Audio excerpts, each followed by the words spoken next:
guys, it's Natalie. So I wanted to, Rita's here too, so I wanted to do a video for you guys, kind of talking about how I do a messy bun, and this is my first time talking in a video, so I'm sorry if I'm really awkward. I haven't done this before yet. So, but the reason I wanted to talk in the video was to give you kind of more information about how to do the messy bun instead of just showing it to you, to talk you through the steps and understand kind of the state your hair should be in when you're doing it. And sorry, I don't know really where to look. I'm filming on my phone and yeah, this is new for me. So the first thing that you want to make sure is that your hair has, texture and it's not really clean and washed, because you're not going to get that kind of messy volume that you want in your bun if your hair is freshly cleaned. If your hair is really curly like mine, you kind of just need to wait a few days and it will get messy and textured on its own. If you have straighter hair, I recommend either teasing a little bit, not too much, you don't want to go like 80s crazy, but teasing it a little bit, and then also using a beach spray to get some of that texture that you want. That will, help with the messy bun and make it fuller. You can also always use extensions, but I think using your natural hair works as well. So, starting off, I usually use these kind of hair ties. You can use really any hair tie. I like these for curly hair. It also, when I pull it out, it pulls out less hair, so that's why I like it.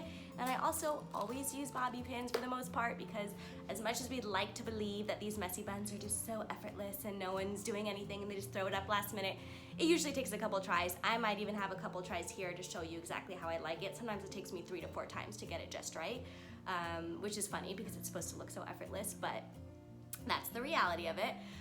So, it's also gonna be a little different because I have bangs, so I'm gonna be pulling down some pieces that you might not normally pull down if you don't have bangs. So I'll make that clear as well. So let's get started. So when I do my bun, first of all, I get all my hair up. This, put all up. And now, if you have bangs, like I find this weird when there's space there. So what I like to do is pull down some pieces so that it frames my face. And you can also still pull down a little bit, but it would just be a little less long than this if you want to frame your face a little more. And I just think it's nice to frame your face, even though they get a little crazy, and I also pull down some ones in the back, because the whole point is that it's messy, so you don't need it to look like perfect. And even with the little bumps, like you don't necessarily need to clean all of those up. So let's see, that looks framed pretty well. Okay, so what I do, actually I'm gonna move the camera so that you can see this better. One sec, guys. Okay, I moved it even higher so you can really get a good view. And I will eventually get a real camera to do this legitimately, so just be patient for a little bit. Okay. All right, so we've pulled all that hair down.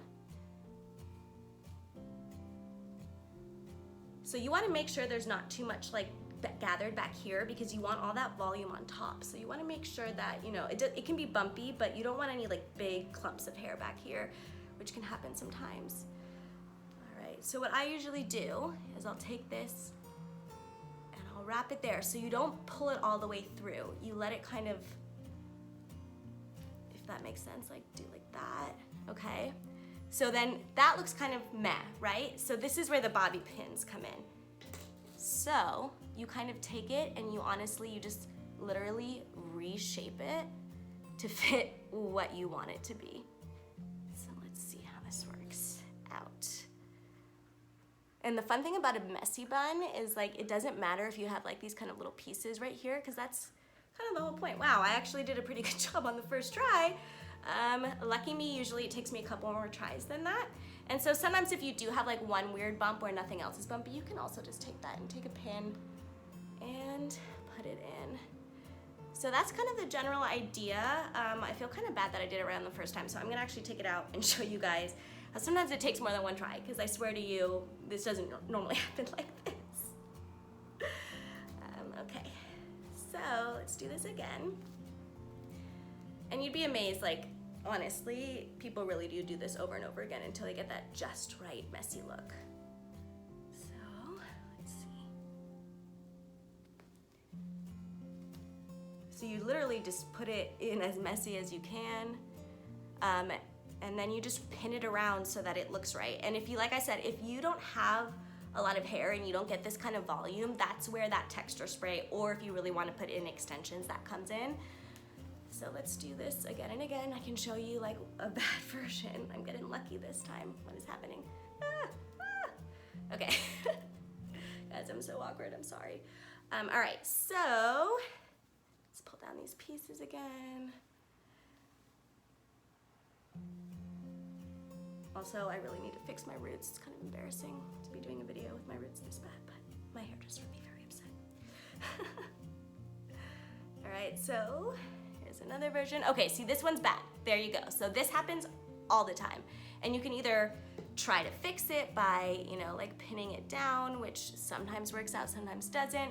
But this happens to me a lot where it's like, it does this weird kind of floopy thing. So don't feel bad if that happens. It's honestly really common, for me at least, like it happens all the time.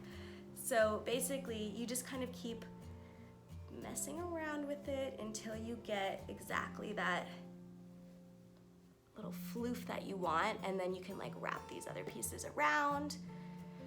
So let's see. And yes, every once in a while I'll get super lucky and I will not need to pin anything, but that's really once in a blue moon. That doesn't happen that often. So, and it's like sometimes I get up to 6-7 bobby pins in there depending, because I might like how this part look, but there's all these little flyaways and I need to fix them up. Like this keeps popping up because I'm missing these pieces. So there we go. So yeah, that's kind of a general example. I wanted to show you guys that, you know, it doesn't always happen the very first try, and it's okay to keep trying again and again. And you'll see like mine kind of has that little thing because that's where I like looped it around. Depending on how you do it, like you can also, honestly, let me show you another way. This is not a very organized video, but you guys, it's my first time talking in one, so forgive me. Here's this other pin. I honestly sometimes find bobby pins in my hair like days later. It's ridiculous. My hair's like nutty. Okay, so another technique that some people use, like see how crazy I am with this and like barely any hair came out. That's why I love these. Some people also like to do it where they'll kind of twist their hair around first, but to me that creates like a littler bun, like more like a ballerina bun, like that. But you can still also do something like that. I just think that when you do it really messy and you loop it around like how I do it, it gives it a lot of volume. So like I said, you stop it before the hair ends. So it's like you're pulling it through for a ponytail, but you don't pull all the way through. And you do that twice or 3 times over. And then you kind of pull it out like that and wrap around that excess and pin it down. So I hope that was informative and helpful, and I hope you enjoyed. So let me know in the comments what you think. All right, thanks guys.